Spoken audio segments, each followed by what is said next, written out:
നമസ്കാരം ഫ്രണ്ട്സ്. എൻ്റെ പേര് വൈശാഖ് എന്നാണ്. ഇന്ന് നമ്മുടെ ദില്ലി ഇലക്ഷന്റെ റിസൾട്ട് വന്ന ദിവസമാണ്.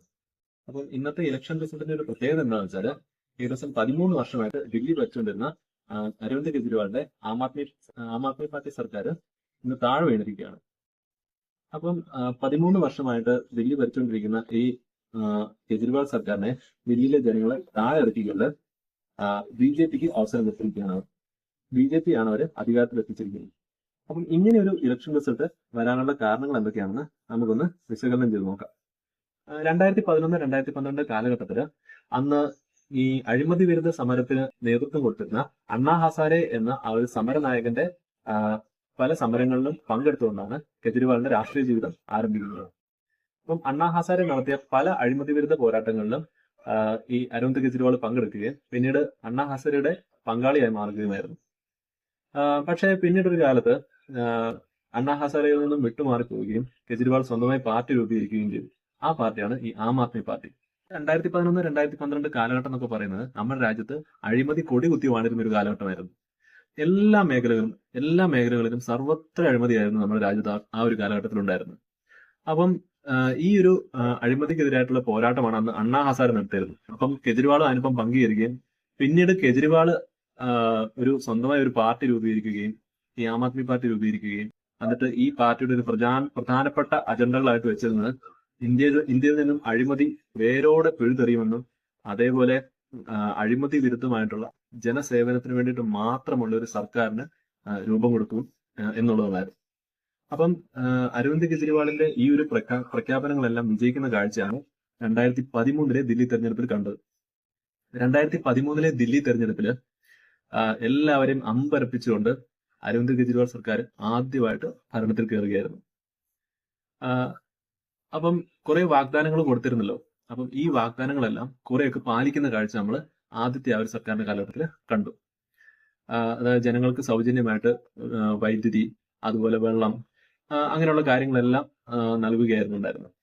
പിന്നീട് 2015 തെരഞ്ഞെടുപ്പ് ആയപ്പോഴേക്കും അരവിന്ദ് കെജ്രിവാളിന്റെ പ്രധാനപ്പെട്ട വാഗ്ദാനം എന്ന് പറഞ്ഞത് സൗജന്യം എന്നുള്ളത് തന്നെയായിരുന്നു. എല്ലാ മേഖലകളിലും സൗജന്യം കൊടുക്കുക. ജനങ്ങൾക്ക് വൈദ്യുതി ആയിക്കോട്ടെ, വെള്ളം ആയിക്കോട്ടെ, അതേപോലെ വീടായിക്കോട്ടെ, ട്രാൻസ്പോർട്ട് ബസ്സിലെ യാത്ര ആയിക്കോട്ടെ, സ്കൂളുകളിലെ പഠനമായിക്കോട്ടെ, എല്ലാം സൗജന്യം. അങ്ങനെ ഈ ഒരു വാഗ്ദാനങ്ങളെല്ലാം കൊടുത്തുകൊണ്ട് തന്നെ 2015 അതിശക്തമായിട്ടുള്ള ഭൂരിപക്ഷത്തോടുകൂടി കെജ്രിവാൾ സർക്കാർ തിരിച്ചു വരികയായിരുന്നു ഭരണത്തിലേക്ക്.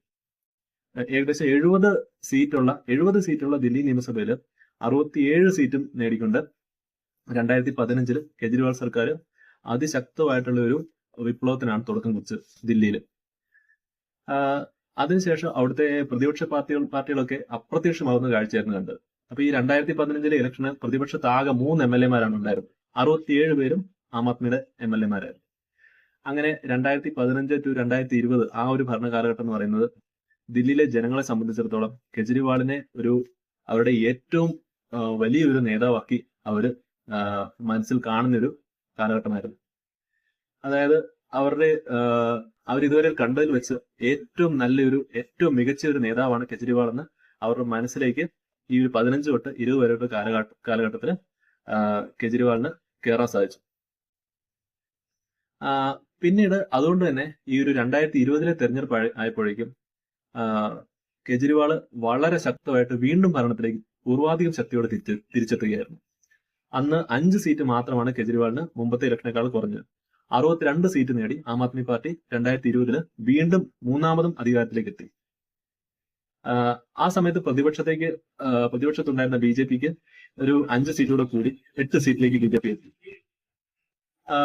അങ്ങനെ ഈ 2020 തെരഞ്ഞെടുപ്പിൽ വിജയിച്ച ശേഷം പിന്നീടും ഈ തുടർന്ന് വന്നിരുന്ന ജനക്ഷേമ പ്രവർത്തനങ്ങളെല്ലാം കെജ്രിവാൾ തുടരുകയും ജനങ്ങളുടെ ഇടയിൽ ആ ഒരു മതിപ്പ് നിലനിർത്തി പോരുകയും ചെയ്തു. കെജ്രിവാളിന്റെ മൂന്നാമത്തെ ഭരണകാലഘട്ടത്തിൽ, അതായത് 2020 മുതൽ 2025 വരെയുള്ള ആ ഒരു ഭരണകാലഘട്ടം. അപ്പം ഇവിടെ നമുക്ക് കാണാൻ കഴിയുന്നത് ഒരു 2023 വരെയൊക്കെ കെജ്രിവാൾ എല്ലാ തരത്തിലും ജനങ്ങളുടെ ഇടയിൽ നല്ല സ്വീകാര്യനായിരുന്നു. ഒരു അഴിമതിയില്ല, അതേപോലെ സമർത്ഥമായ ഭരണം, ജനങ്ങൾക്ക് വേണ്ടി കൊടുക്കുന്ന മോഹന വാഗ്ദാനങ്ങളെല്ലാം പാലിക്കുന്നു, ഒരുപാട് ജനക്ഷേമ പ്രവർത്തനങ്ങൾ ചെയ്യുന്നു. അങ്ങനെ ജനങ്ങൾക്കിടയിൽ ഒരുപാട് സ്വീകാര്യനായി മാറും. ഇതിനിടയ്ക്ക് 2019 ലോക്സഭാ ഇലക്ഷൻ വന്ന സമയത്ത് നരേന്ദ്രമോദിയെ വെല്ലുവിളിച്ചുകൊണ്ട് വാരണാസിയിൽ പോയി മത്സരിക്കുകയും അവിടെ പരാജയപ്പെട്ടു പോയെങ്കിലും അങ്ങനെ പോയി മത്സരിച്ച് ഒരു ഏകദേശം 2.5 ലക്ഷം വോട്ടോളം പിടിക്കാനുള്ള ആ ഒരു തന്നിടം കാണിക്കുകയും ചെയ്തു കെജ്രിവാൾ. അതോടുകൂടി ബി.ജെ.പി. വിരുദ്ധരായവരുടെ എല്ലാം മനസ്സിൽ, ബി.ജെ.പി. വിരുദ്ധരായിട്ടുള്ളവരുടെ എല്ലാവരുടെയും മനസ്സിൽ കെജ്രിവാളിന്റെ സ്ഥാനം വളരെയധികം ഉയർന്നു കഴിഞ്ഞിരുന്നു. കെജ്രിവാളിന്റെ ഗ്രാഫ് പിന്നീട് ബി.ജെ.പി. വിരുദ്ധരായിട്ടുള്ളവരുടെ ഇടയിൽ വളരെയധികം ഉയർന്നു വന്ന് ഒരു വലിയ നിലയിലേക്ക് എത്തുന്ന കാഴ്ചയാണ് നമ്മൾ കണ്ടത് 2019 ആ ഒരു തെരഞ്ഞെടുപ്പിന് ശേഷം. അങ്ങനെ കെജ്രിവാൾ വീണ്ടും മോദിക്ക് ബദലായി കെജ്രിവാൾ വരുന്നു എന്നൊക്കെ നമ്മുടെ മാധ്യമങ്ങൾ എഴുതുന്ന ഒരു കാലഘട്ടമായിരുന്നു ആ ഒരു സമയം, 2020 തൊട്ട് 2023 വരെയൊക്കെയുള്ള ഒരു കാലഘട്ടം. പക്ഷെ ഈ 23 ശേഷം ദില്ലി പിന്നെ കണ്ടത് മറ്റൊരു കെജ്രിവാൾ സർക്കാരിനായിരുന്നു. അഴിമതിയിൽ പെടുന്ന കെജ്രിവാൾ സർക്കാർ. സർക്കാരിലെ മന്ത്രിമാരെല്ലാം അഴിമതി ആരോപണങ്ങളിൽ പെടുന്നു. പല മന്ത്രിമാരെയും സെൻട്രൽ ഏജൻസി വന്ന് അറസ്റ്റ് ചെയ്യുകയും ജയിലിൽ അയക്കുന്നതുമായ കാഴ്ചകളാണ് നമ്മൾ കണ്ടത്. ഈ കെജ്രിവാൾ സർക്കാരിലെ രണ്ടാമനായിട്ടുള്ള മനീഷ് സിസോദിയ, ഈ മനീഷ് സിസോദിയെ ഏകദേശം 5000 കോടിയോളം രൂപയുടെ അഴിമതി, മദ്യനയ അഴിമതി കേസിൽ CBI അറസ്റ്റ് ചെയ്യുകയും ഒരുപാട് നാളിൽ ജയിലിടുകയും ചെയ്തു. ഇത്രയും വലിയൊരു അഴിമതി ആരോപണത്തിൽ പെട്ടിട്ടും ഈ മന്ത്രിസഭയിൽ രണ്ടാമനായ മനീഷ് സിസോദിയെ അരവിന്ദ് കെജ്രിവാൾ മാറ്റി നിർത്താതെ കൂടെ ചേർത്ത് പിടിക്കുകയായിരുന്നു. ഈ മദ്യനയ അഴിമതി കേസ് എന്ന് വെച്ചാൽ ഏകദേശം ഒരു 5000 കോടിയോളം രൂപയുടെ അഴിമതി കേസായിരുന്നു. അത് വളരെ വലിയ അഴിമതിയായിരുന്നു.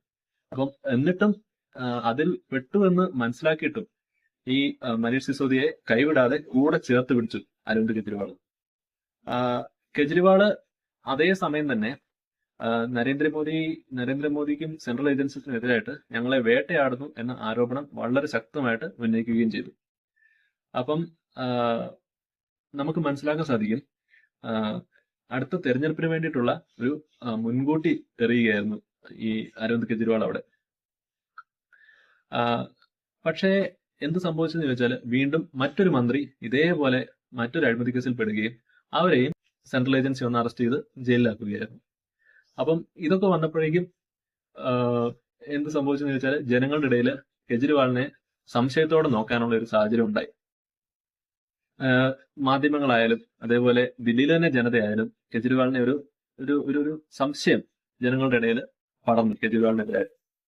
അങ്ങനെ മന്ത്രിസഭ രണ്ടാമത്തെ മന്ത്രിക്കെതിരായിട്ട് കൂടി അഴിമതി ആരോപണം വന്നപ്പോഴും പിടിച്ചു നിന്ന കെജ്രിവാള് അതിശക്തമായിട്ട് നരേന്ദ്രമോദിക്കെതിരെയും BJPക്കെതിരെയും ആഞ്ഞടിക്കുകയായിരുന്നു. തന്റെ സർക്കാരിനെ കേന്ദ്ര ഏജൻസികൾ ഉപയോഗിച്ച് നിരന്തരം വേട്ടയാടി തന്റെ സർക്കാരിനെ അട്ടിമറിച്ചിടാനാണ്, ജനാധിപത്യത്തെ അട്ടിമറിച്ചിടാനാണ് നരേന്ദ്രമോദി ശ്രമിക്കുന്നത് എന്നെല്ലാം വളരെ ശക്തമായിട്ട് വാദിച്ചുകൊണ്ട് ജനങ്ങളുടെ ഇടയിൽ ഒരു സിമ്പതി പിടിച്ചു വരാനായിട്ട് കെജ്രിവാൾ വളരെയധികം ശ്രമിച്ചു. പക്ഷേ ഈ ശ്രമങ്ങൾ ഫലം കാണാതെ വന്നത് ഈ ഏജൻസികളുടെ, ഈ CBI അടക്കമുള്ള ഏജൻസികളുടെ അന്വേഷണത്തിൽ കെജ്രിവാളിനും ഇതിന് പങ്കുണ്ട് എന്ന് തെളിയുന്നതിലൂടെയാണ്. അങ്ങനെ കെജ്രിവാളിനെ അറസ്റ്റ് ചെയ്യുകയും ജയിലിലാക്കുകയും ചെയ്തു. അപ്പം എന്ത് സംഭവിച്ചെന്ന് വെച്ചാൽ കെജ്രിവാള് ആ മന്ത്രിസഭയിൽ ഉണ്ടായിരുന്ന അതിഷി എന്ന് പറയുന്ന മന്ത്രിയെ ദില്ലിയുടെ മുഖ്യമന്ത്രിയായിട്ട് സ്ഥാപിക്കുകയും ജയിലിലേക്ക് പോവുകയുമായിരുന്നു. ജയിലിൽ നിന്ന് തിരിച്ചു വന്നു കഴിഞ്ഞിട്ട് നരേന്ദ്രമോദിക്കെതിരെ ഈ 2024 ഇലക്ഷനിൽ അതിശക്തമായിട്ടുള്ള ക്യാമ്പയിനിങ് കെജ്രിവാൾ നടത്തി. അതിഷിയെ ദില്ലി മുഖ്യമന്ത്രിയായി തന്നെ വാഴിച്ചുകൊണ്ട് കെജ്രിവാൾ പുറത്തു നിന്നും അതിശക്തമായിട്ടുള്ള പ്രചാരണമായിരുന്നു നരേന്ദ്രമോദിക്കെതിരായിട്ട് നടത്തിയത്. അപ്പം BJP വിരുദ്ധരെല്ലാം തന്നെ വിശ്വസിച്ചു കെജ്രിവാൾ പൂർണ്ണമായിട്ട് വേട്ടയാടപ്പെട്ടു, അല്ലെങ്കിൽ കെജ്രിവാൾ കറ കളഞ്ഞ ഒരു ഭരണാധികാരിയായിരുന്നു, അങ്ങനെയുള്ളൊരു മനുഷ്യനെ BJP മനഃപൂർവ്വം വേട്ടയാടി അധികാരത്തിൽ നിന്ന് അകറ്റാൻ ശ്രമിക്കുകയാണ് എന്നെല്ലാം മറ്റ് BJP വിരുദ്ധരെല്ലാം ധരിച്ചു. അങ്ങനെ 2024 ലോക്സഭാ തെരഞ്ഞെടുപ്പിൽ BJPക്കെതിരെ അതിശക്തമായിട്ടുള്ള ക്യാമ്പയിനിങ് അഴിച്ചുവിട്ടുകൊണ്ട് അരവിന്ദ് കെജ്രിവാൾ മുന്നിൽ നിന്ന് നയിച്ചു. പ്രതിപക്ഷ പാർട്ടികളെല്ലാം മുന്നിൽ നിന്ന് നയിക്കുകയായിരുന്നു. അപ്പം പ്രതിപക്ഷത്തിന്റെ ഒരു പ്രധാനമന്ത്രി കാൻഡിഡേറ്റ് എന്ന നിലയിലേക്ക് വരെ പലരും അരവിന്ദ് കെജ്രിവാളിനെ കാണുകയുണ്ടായി. പക്ഷേ ദില്ലിയിലെ ജനങ്ങൾ വീണ്ടും നരേന്ദ്രമോദിക്ക് ഒരിക്കൽ കൂടി അവസരം കൊടുക്കുകയായിരുന്നു. 7 സീറ്റിൽ 7 വിജയിപ്പിച്ചുകൊണ്ട് അവിടുത്തെ ജനങ്ങൾ ദില്ലിയിലെ 7 സീറ്റും BJPക്ക് തന്നെ കൊടുക്കുകയായിരുന്നു. പിന്നീട് ഈ അതിഷി മുഖ്യമന്ത്രിയായി ഭരിച്ചുകൊണ്ടിരിക്കുന്ന സമയത്ത് തന്നെ കെജ്രിവാളിനെതിരെ മറ്റൊരു വലിയ ആരോപണം വരികയുണ്ടായി. ഈ ആരോപണമായിരുന്നു കെജ്രിവാൾ മുഖ്യമന്ത്രിയായിരുന്ന സമയത്ത് തന്റെ ഒഫീഷ്യൽ റെസിഡൻസ് മോടി പിടിപ്പിക്കാൻ വേണ്ടിയിട്ട് ഏകദേശം 80 കോടിയോളം രൂപ മുടക്കി എന്നുള്ള ഒരു ആരോപണം. ഈ ഒരു ആരോപണം ശരിവെക്കുന്നതാണെന്ന് പിന്നീട് നടത്തിയ അന്വേഷണത്തിൽ തെളിയുകയുണ്ടായി. അതായത് ഏകദേശം 7 കോടിയോളം രൂപയ്ക്ക് മോടി പിടിക്കേണ്ട ഒഫീഷ്യൽ റെസിഡൻസ്, CM-ന്റെ ഒഫീഷ്യൽ റെസിഡൻസ് 80 കോടിയോളം രൂപ മുടക്കി മോടി പിടിപ്പിച്ചു എന്നുള്ളതായിരുന്നു ഈ ഒരു ആരോപണം. അപ്പം ഇത് അന്വേഷിച്ച് കണ്ടെത്തിയപ്പോൾ അത് വസ്തുതയാണെന്ന് തെളിയുകയും പിന്നീട് BJP ഇത് വളരെ ശക്തമായിട്ടുള്ള ഒരു ആരോപണമായിട്ട് ജനങ്ങളുടെ ഇടയിലേക്ക് ഉന്നയിക്കുകയും ചെയ്യുകയായിരുന്നു. ഈ ഒരു ആരോപണം കൂടെ വന്നതോടുകൂടി കെജ്രിവാളിനെ ദില്ലിയിലെ ജനങ്ങള് പതുക്കെ പതുക്കെ അകറ്റി നിർത്തുന്ന ഒരു കാഴ്ചയാണ് നമ്മൾ കണ്ടത്. പക്ഷെ എങ്കിലും വളരെ അടിത്തട്ടിൽ വരെ സ്വാധീനമുള്ള ആം ആദ്മി പാർട്ടി ഈ ഒരു 2025 ഈ ഒരു തെരഞ്ഞെടുപ്പിൽ പിടിച്ചു നിൽക്കുമെന്ന് പലരും പ്രതീക്ഷിച്ചിരുന്നു. BJPയെ സംബന്ധിച്ചിടത്തോളം ശരിക്കും പറഞ്ഞാൽ ഇതൊരു അട്ടിമറി വിജയം തന്നെയാണ്. കാരണം കഴിഞ്ഞ തെരഞ്ഞെടുപ്പിൽ വെറും 8 സീറ്റ് ഉണ്ടായിരുന്ന BJP ഇത്തവണ 48 സീറ്റ് പിടിച്ചെടുക്കുകയായിരുന്നു. അപ്പം ഇതിലെ ഒരു പ്രധാനപ്പെട്ട ഒരു ഘടകമായിട്ട് നമുക്ക് പറയാൻ പറ്റുന്നത് അരവിന്ദ് കെജ്രിവാളിന്റെ ഓവർ കോൺഫിഡൻസ് തന്നെയാണ്. അതായത് അരവിന്ദ് കെജ്രിവാള് ജനങ്ങളെ വളരെയധികം ഗ്രാൻഡഡ് ആയിട്ട് എടുത്തു.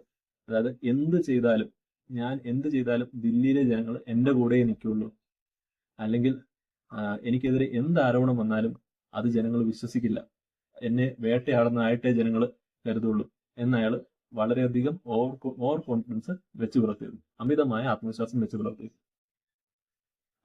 BJP അതേസമയം അതിശക്തമായിട്ടുള്ള ഇലക്ഷൻ എഞ്ചിനീയറിംഗ് ആണ് നടത്തിയത്. ശരിക്കും ഗ്രൗണ്ട് വർക്ക് BJP അവിടെ ചെയ്തു എന്ന് നമുക്ക് വ്യക്തമാവുന്ന കാഴ്ചയാണ് ഈ റിസൾട്ട് മനസ്സിലാക്കാൻ സാധിക്കുന്നത്. അതായത് BJPയുടെ ശക്തമായിട്ടുള്ള ഇലക്ഷൻ എഞ്ചിനീയറിംഗ്, ഗ്രൗണ്ട് ലെവലിൽ പോയിട്ടുള്ള ഇലക്ഷൻ എഞ്ചിനീയറിംഗ്, അതേപോലെ അരവിന്ദ് കെജ്രിവാളിന്റെ അമിത ആത്മവിശ്വാസം കൂടെ ചേർന്നപ്പോൾ അരവിന്ദ് കെജ്രിവാളിന് അവിടുത്തെ ഭരണം നഷ്ടമാക്കിയത്. അതായത് അരവിന്ദ് കെജ്രിവാളിന്റെ ജനസേവനം എന്നുള്ള അല്ലെങ്കിൽ വികസന അജണ്ടയെ അതേ നാണയത്തിൽ തന്നെയാണ് BJPയും കോൺഗ്രസും ദില്ലിയിൽ നേരിട്ടത്. BJPയുടെ പ്രധാനപ്പെട്ട ക്യാമ്പയിൻ, സാധാരണ BJP മിക്കവാറും എല്ലാ സംസ്ഥാനങ്ങളിലും ഹിന്ദുത്വ അജണ്ടയും കൂടെ വെച്ച് പുലർത്തിക്കൊണ്ടാണ് പ്രചാരണം നടത്താറുള്ളത്. പക്ഷെ ദില്ലിയിൽ അരവിന്ദ് കെജ്രിവാൾ വെച്ചിരുന്ന ആ ഒരു വികസന അജണ്ടയെ അതേ രീതിയിലാണ് BJPയും അതിന് മറുപടി കൊടുത്തുകൊണ്ടാണ് പോകുന്നത് തെരഞ്ഞെടുപ്പ് ക്യാമ്പയിനിൽ. അതായത് വികസന അജണ്ട തന്നെയാണ് BJPയും മുന്നോട്ട് വെച്ചിട്ടുണ്ടായിരുന്നത്. അതേപോലെ തന്നെ കോൺഗ്രസും ഹിന്ദുത്വ അജണ്ട ഒരു തരിമ്പ് പോലും ഉപയോഗിക്കാൻ ശ്രമിക്കാതെ BJP ഒരുപാട് ശ്രമിച്ചു ഈ തെരഞ്ഞെടുപ്പിൽ. അപ്പം ഈ ഒരു ക്യാമ്പയിനിങ് ശരിക്കും ഫലവത്താവുന്ന കാഴ്ചയാണ് കണ്ടത്. ദില്ലി പോലൊരു സ്ഥലത്തില് ദില്ലി പോലുള്ള ഒരു സംസ്ഥാനത്ത് മധ്യവർഗങ്ങൾ ഒരുപാടുള്ള വിദ്യാഭ്യാസ സമ്പത്ത് നേടിയിരിക്കുന്ന ഒരുപാട് പേരുള്ള ഒരു സ്ഥലത്ത് വികസനം തന്നെയാണ് ഏറ്റവും മികച്ച അജണ്ട എന്ന് മനസ്സിലാക്കിയ BJP കെജ്രിവാളിനെ അതേ നാണയത്തിൽ തന്നെ നേരിടുകയായിരുന്നു. അതോടൊപ്പം കെജ്രിവാളിന്റെ അതുവരെ മന്ത്രിമാരുടെ ഭാഗത്തുണ്ടായ അഴിമതി ആരോപണങ്ങൾ, കെജ്രിവാൾ നേരിടുന്ന അഴിമതി ആരോപണങ്ങൾ, ഇതിനെയെല്ലാം വളരെ ഫലപ്രദമായിട്ട് ഗ്രൗണ്ട് ലെവലിൽ BJP ഉപയോഗിക്കുകയായിരുന്നു. അങ്ങനെ വളരെ അപ്രതീക്ഷിതമായിട്ട് തന്നെ പറയാം. കാരണം BJP ഇത്രയും ക്യാമ്പയിനിങ് നടത്തിയാലും 8 സീറ്റുള്ള ഒരു പാർട്ടി 48 എത്തുക എന്ന് പറയുന്നത് രാഷ്ട്രീയ നിരീക്ഷകരെയും മാധ്യമങ്ങളെയൊക്കെ സംബന്ധിച്ച് വളരെ സർപ്രൈസിംഗ് ആയിട്ടുള്ളൊരു കാര്യം തന്നെയാണ്. പക്ഷെ എല്ലാവരെയും അമ്പരപ്പിച്ചുകൊണ്ട് BJP 48 സീറ്റിന് വേണ്ടി ഭരണം പിടിക്കുകയാണ് ചെയ്തത്.